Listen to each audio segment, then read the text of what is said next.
42 million Americans now work gigs. That's 1 in 5 workers piecing together income through delivery apps, freelance platforms, and contract work instead of collecting a steady paycheck. On paper, it looks like entrepreneurial spirit. People seizing flexibility, being their own bosses, hustling their way to success. In reality, it's often desperation wearing a productivity costume. The gig economy isn't solving the job market's problems, it's hiding them. The unemployment rate hovers near historic lows, and politicians love citing the number as proof of economic health. But the statistic carries a fatal flaw. Government surveys count anyone working even a few hours per week as employed. The single mother driving Uber between shifts at her part-time retail job? Employed. The laid-off software engineer delivering DoorDash orders while sending out hundreds of resumes? Employed. The college graduate working 3 freelance gigs that collectively pay less than 1 entry-level salary? Also employed. Economists estimate that 7 million gig workers are undercounted or misclassified in official data because surveys weren't designed for a workforce that looks like this. The money tells the real story. Nearly half of gig workers earn under $50,000 annually before expenses. In app-based services like rideshare and delivery, median driver earnings after costs often fall close to or below local minimum wages, despite long hours on the road. Working more doesn't mean earning enough. It means running faster on a treadmill that keeps accelerating. The gig economy added $1.3 trillion in annual income to the US economy, a staggering figure that sounds impressive until you realize how many millions of people are splitting that pie into crumbs. The drivers pushing growth aren't ambition and opportunity, they're layoffs, inflation, and the collapse of traditional job security. Around 63% of gig workers report taking gigs specifically because rising living costs left them no choice.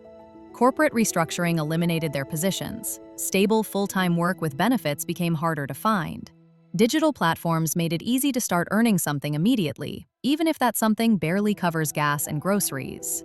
The pandemic accelerated everything.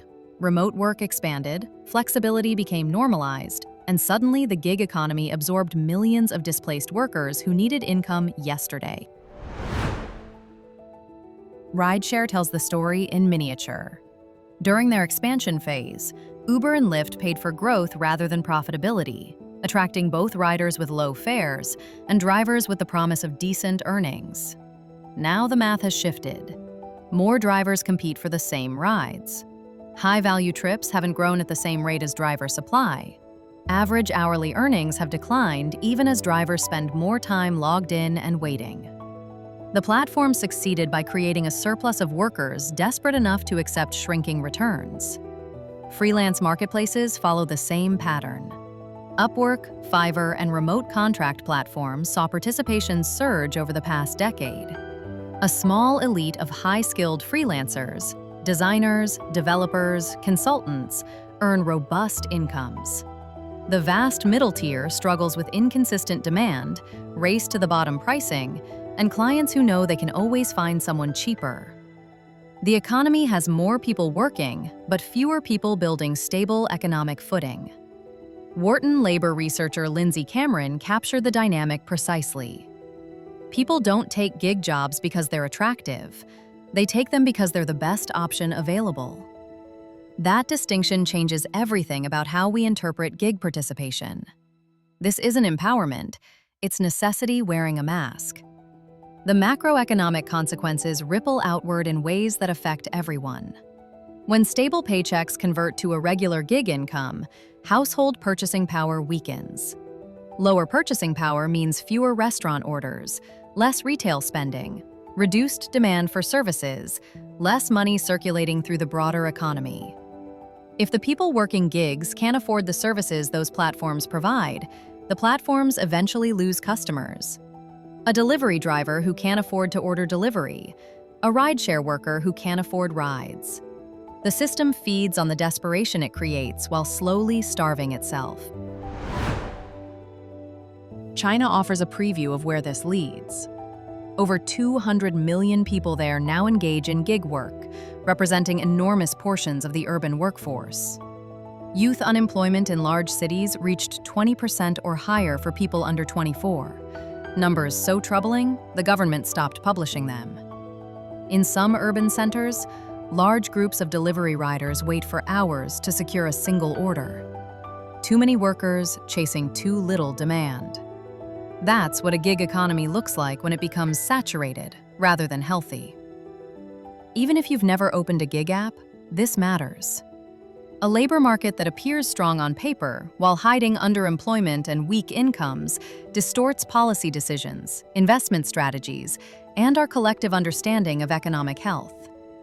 Low unemployment doesn't guarantee robust wages.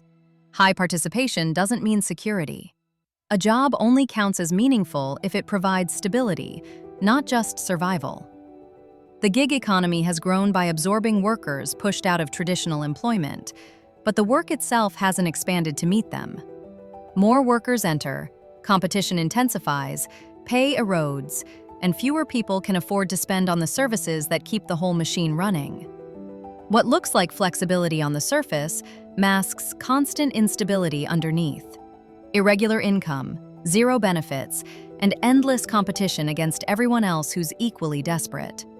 The gig economy isn't a solution. It's a symptom. A signal that the labor market has stopped providing enough stable, well-paying work for the people who need it. Until that changes, the apps will keep growing. Not because they offer something better, but because for millions of Americans, they're the only option left. And an economy built on only options left isn't an economy built to last.